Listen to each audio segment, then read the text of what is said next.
这金之本源法则已经笼罩整个千宝河，但迟早它是会分裂崩塌的。是斗皇王，他怎么到山腰来了？混沌城主给你的可是尊者规格的待遇。破之故，成就不朽，竟然变得这么急躁。看来刀河王也是徒有虚名，纯靠运气。既分高下，也决生死。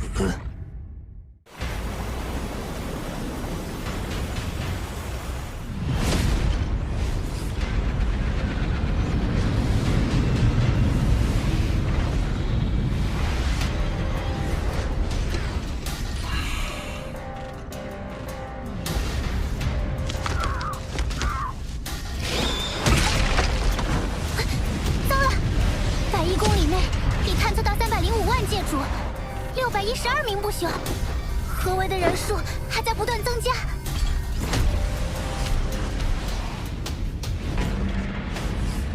我族神力勾动九幽世界之力，能清晰查探出周遭一切非我族群之力的外族。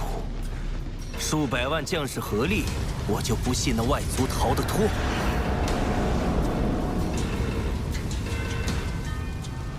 殿下，9层包围圈已部署完毕。传令，收网，层层筛查。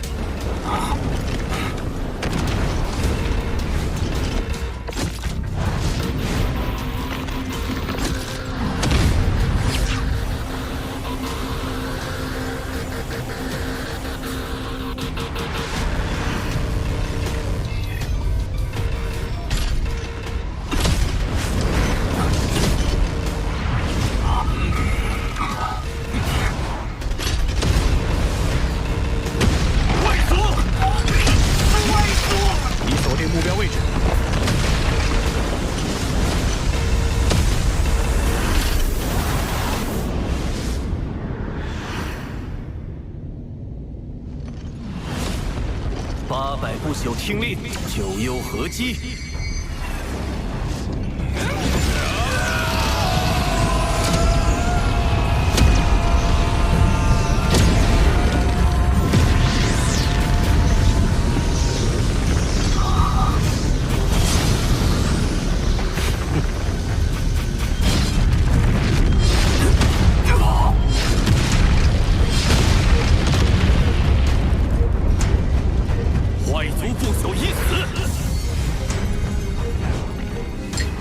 这么轻易就死了？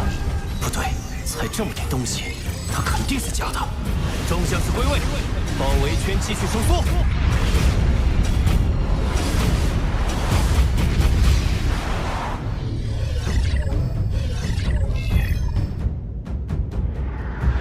硬碰硬我毫无胜算，只能派不朽奴仆幻化成我的模样，暂时拖延时间。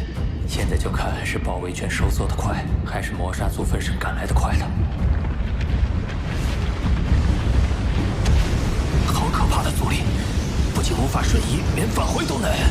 幸好我有天赋秘法玉，不然怕是要耗死在这里。发现外族！发现外族！发现外族！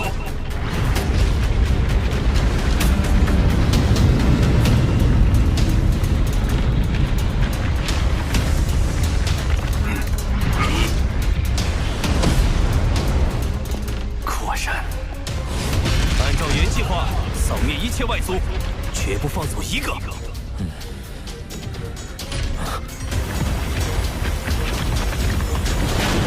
他们越来越近了。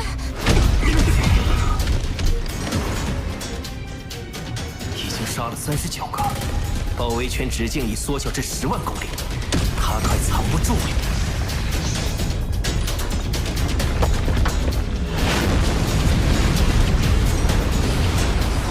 抓到你了！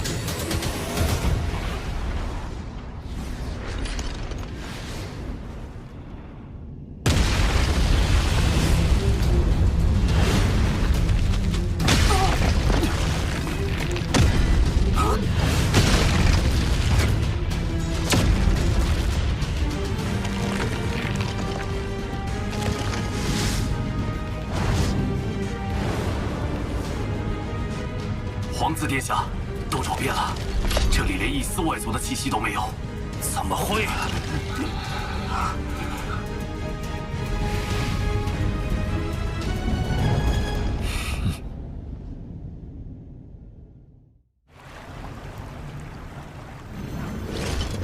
天赋秘法，分身。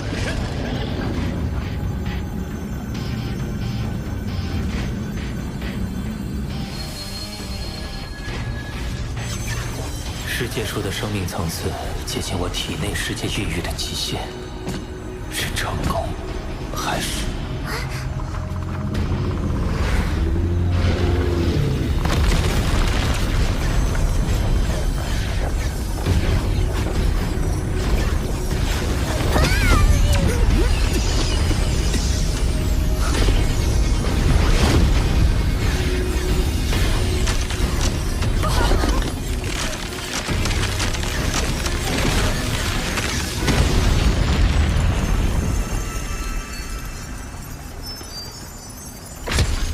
体内世界无法承受其生命层次，费了那么大力气，还是失败了。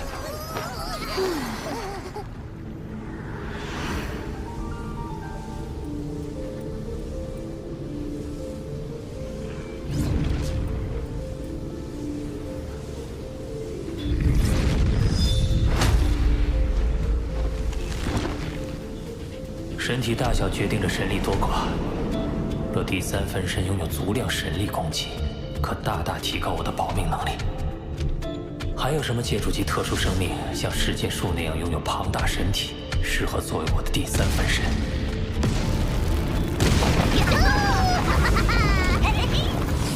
这么破坏会被叔叔说的吧？没事，他更希望我们变强。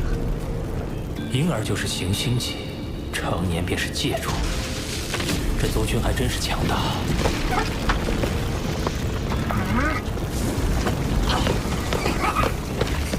你们这些黄海孕育的，只有成为不朽，才有资格通过九幽漩涡去这一方世界之外瞻仰祖海的壮阔。九幽漩涡，他口中的祖海是指九幽之海吗？哼，而我，嘿嘿，可是吸纳祖海中的精华诞生，你们就该封我为首领。吸纳祖海精华，九幽一族是能量类生命，诞生的方式果然特殊。黄海108座都位于九幽世界的中心，备受礼遇，受无数子嗣朝拜，且禁止任何人触碰，未必比祖海差。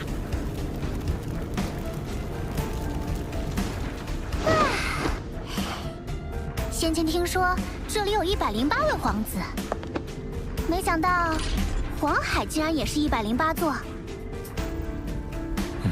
怎么会这么巧？难不成每一座黄海都和皇子有关？甚至……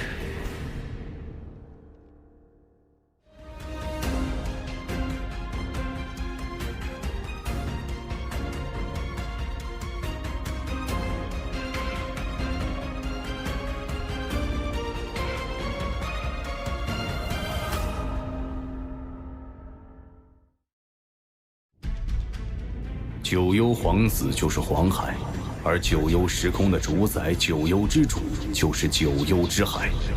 果然如此。九幽之主的地位之所以与我媲美，是因为他被击杀后很快就会现身，不死不灭。当年妖族的天狼之主和苍央之主联手追杀他至九幽之海。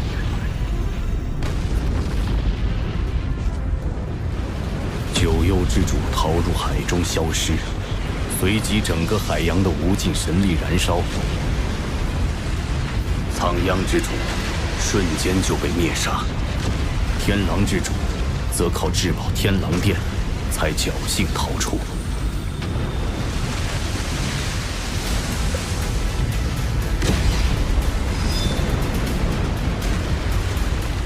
经此一役，众人才知那九幽之主就是九幽之海。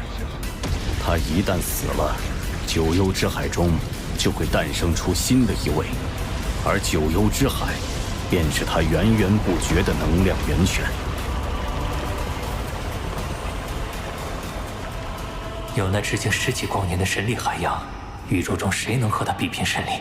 你问这做什么？弟子在九幽世界中探查得知，九幽之主有108名皇子，共108座黄海，便猜测其中关联。我想孕育的第3分身目标就是那九幽皇子。哦，有108位共存，生命基因层次应该不会太高，孕育成功几率会更高。九幽之主性情暴躁，你取其海水时若遭为难，实在无计可施。就像他亮明是我的弟子，此行务必小心，免得让老师惦念。你可知真眼得知你被逼入九幽漩涡后，不惜闯入九幽时空，与废晋王死战。后来呢？真眼厚积薄发，已于近日突破至宇宙尊者。废晋王实力远不及他，被杀得无路可逃。若非万逢尊者前来阻拦，废晋王必死。老师的恩情我一定偿还，而废晋王他的命早晚由我来受。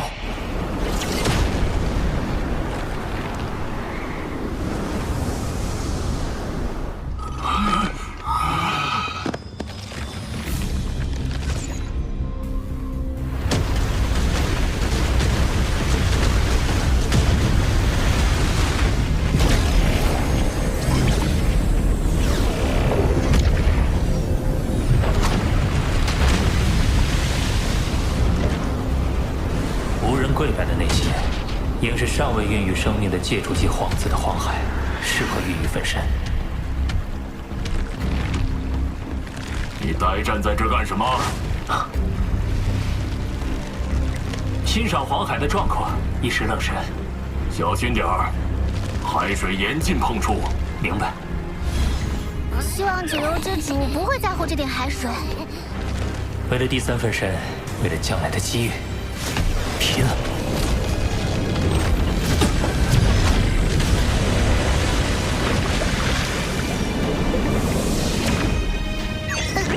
好浓的血腥气！人类，我看你是一心求死。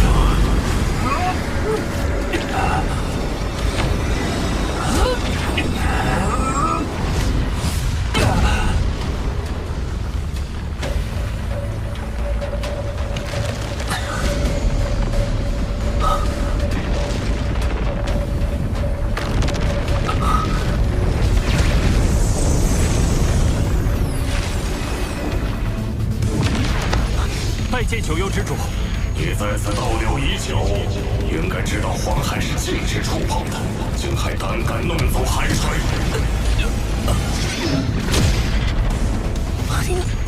好强的杀意！我发现其他黄海的海水很普通，唯有这小型的黄海，海水有如鲜血，甚至隐隐能闻到血腥味。我在好奇下才弄了一些海水，我也是心存侥幸。心存侥幸，明知道是禁忌还敢触犯，那就得有承担后果的准备。看来只能亮明身份了。九幽之主，以为我要杀你？我本想杀了你，但你刀河王是我祖神教外围组织内定的吸纳成员。你若愿意成为我九幽一脉的护教使者，我便饶你一命；不接受，你知道后果。为的是这个。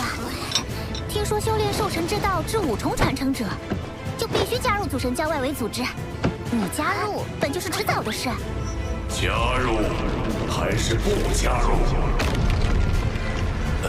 拜见护教神主。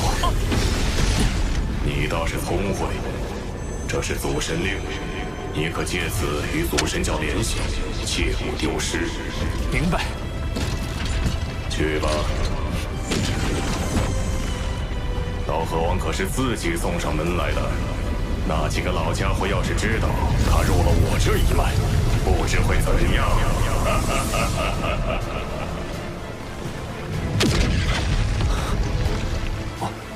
我竟然到了九幽时空之外！恭喜主人，贺喜主人，恭喜主人！哎，哈！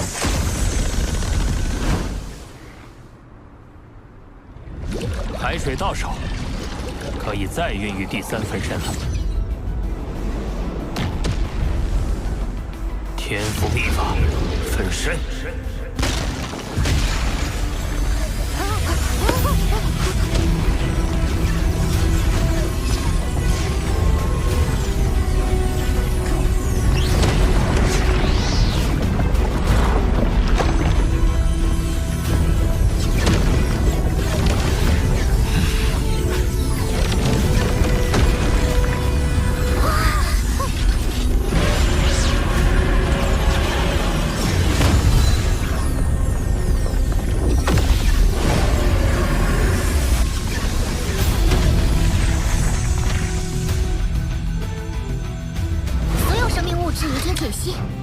开始真正孕育，预计时间600年。成功了！将来我便会拥有无穷无尽的神力源泉，即使陨落，也能再度诞生。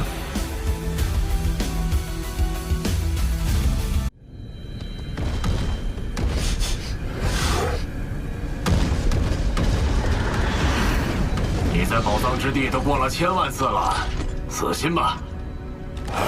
要是有一宝藏能为我出世，刀和王来了。他当年从九幽时空归来后，数百年都没现身，一出现竟然就来至宝藏之地，一去就去最高峰，这人类野心大着呢。废金王，你说他能得到宝藏吗？第3分身再过100多年就能成了。这些年来，我对空间法则的参悟也大有提升。在突破不久前，得先去试试能否触发为借主级传承者准备的宝藏。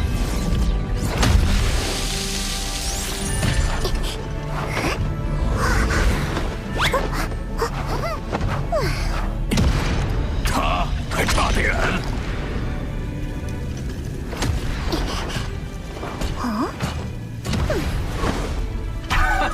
第2座也没反应。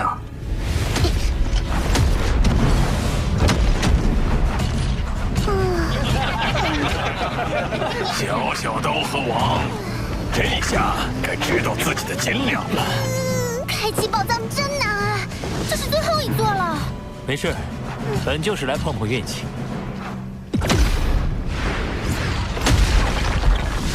宝藏！怎么可能？宝藏开启了，肯定是别人触发的。是我，刚才我碰了那棵树。不，肯定是我。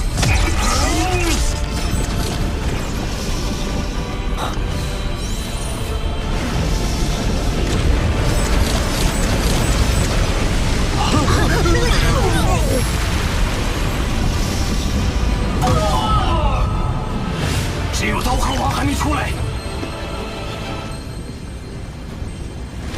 看来这宝藏属于我。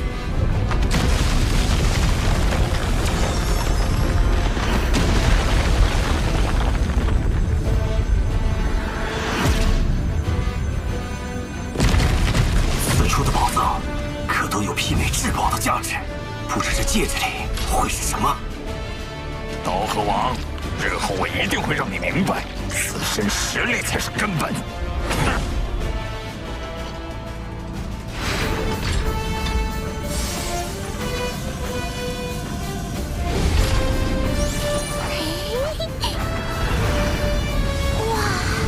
是飞行宫殿类的重宝。飞行宫殿，类似于天狼之主的飞行载具。没错，这艘古船本名为银球幻影船，简称银河，属于顶级重宝。在你能驱动星辰塔前，它是优秀的过渡性载具。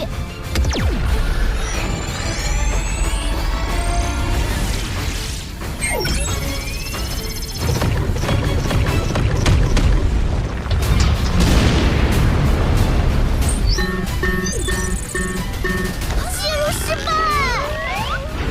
古船的前任主人在权限上设了卡，只有破译密文才能解锁权限。可这种密文在我的数据库里没有记载。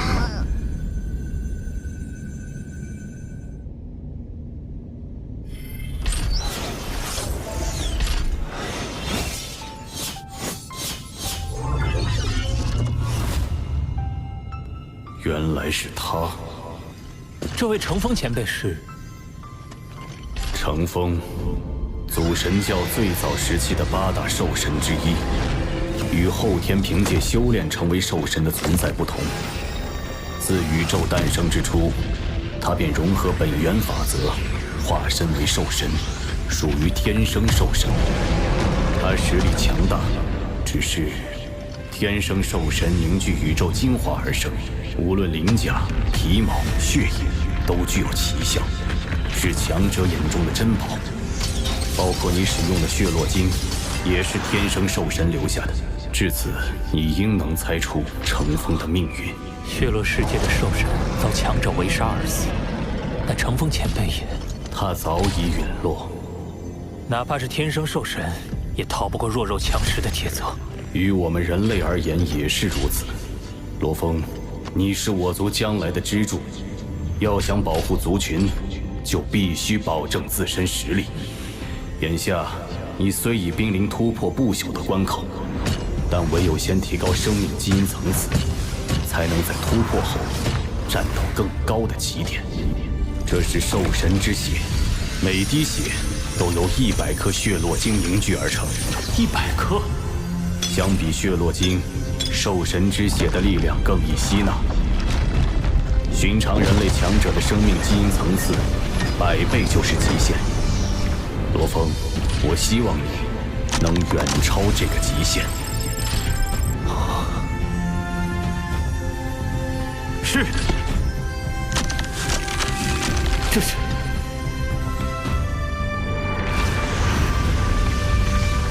第3分身要诞生了。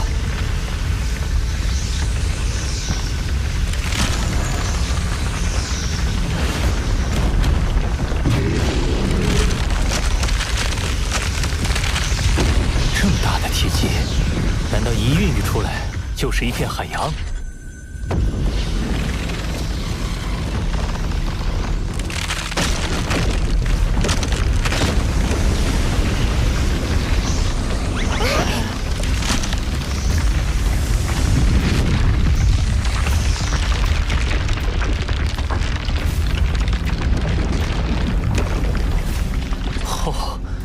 这第3分身竟然是血肉类生命，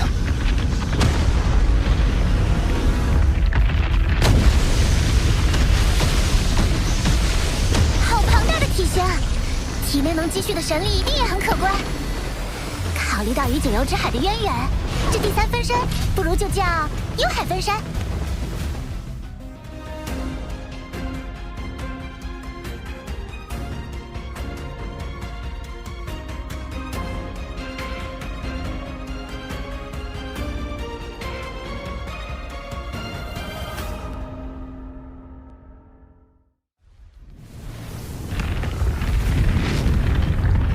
从此刻起，本尊和3大分身已定。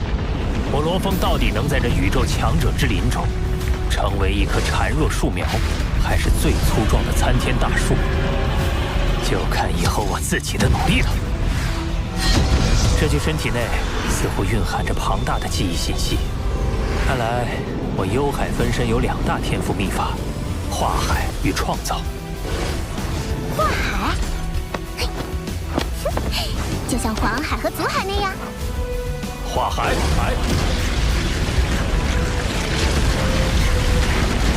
化海天赋能瞬间让分身化作无尽幽海，并且体积可不断膨胀，以此容纳更多神力。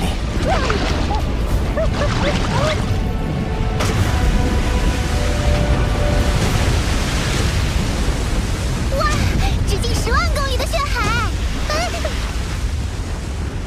不过没法像之前那样自主移动了，而且没有分身，也就失去了作战能力。一旦化海，能在一定程度上控制周围时空，这应该算是一种逆天的攻击手段。只是这血海的大小怎么不对？那界主级皇子的血海就有8000万公里。先不管这些，再试试另一个天赋：创造。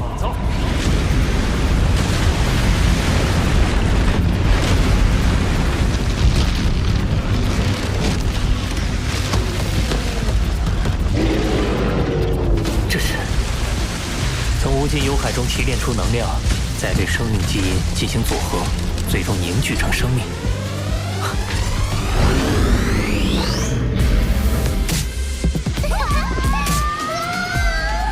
对了，我为何不利用这个天赋，创造出一个幽海分身的子分身？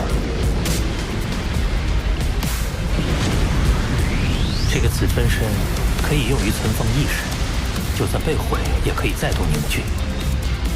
难怪九幽之主可以一直复活，因为死的都是分身而已。只是他的活动范围依然受限，且战力大不如前。这个问题恐怕一时难解。眼下还是专注于提升生命基因层次更为要紧。除了作为能量生命的魔煞分身，其余3具身体都有提升生命基因层次的空间，一同提升到上限，才算是在突破不朽前打下了最扎实的根基。我倒要看看宇宙生命基因层次的真正极限。幽海分身虽然是特殊生命，可也是血肉类生命，一定能修炼9阶秘典，提升基因层次。而人类本体和金角分身的提升，则需借助血罗晶。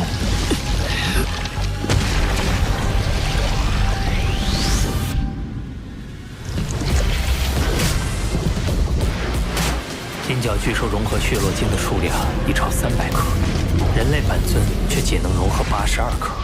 看来唯有靠兽神之血，方能更进一步。这股席卷而来的疼痛，远甚于融合血罗晶之时。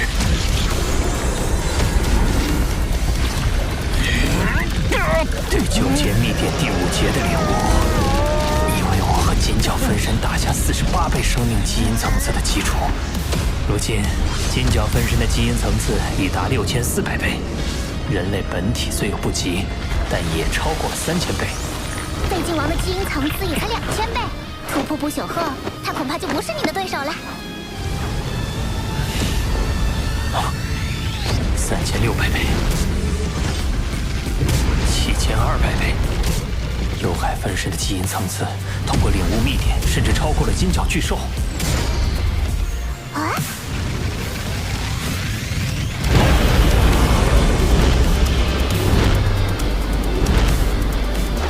突破了10000倍，而且仍然没有到达上限。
我的元核怎么了？元核得到蜕变，我的意识也被赋予了一段讯息。讯息是一套天赋秘法。我为宇宙。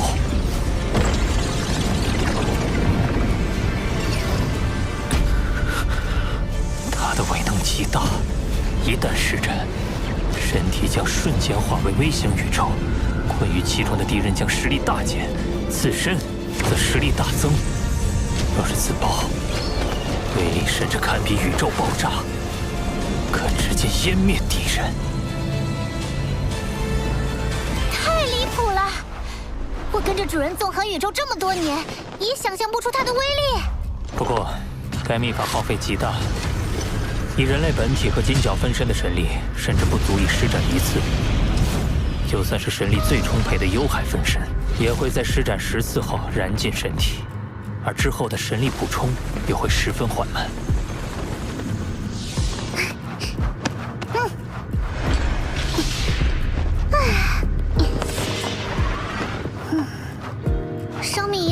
不朽，位于宇宙核心的本源之地便会将大量神力灌入对方的体内，以助其完成蜕变。所以你突破后，神力供应会有所改善，但恐怕还是不够。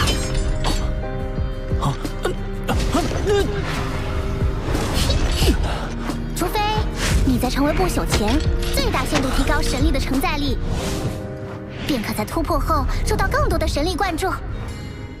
要提高承载力，恐怕只有扩大分身的体积。对了，可以利用幽海分身的化海天赋。化海。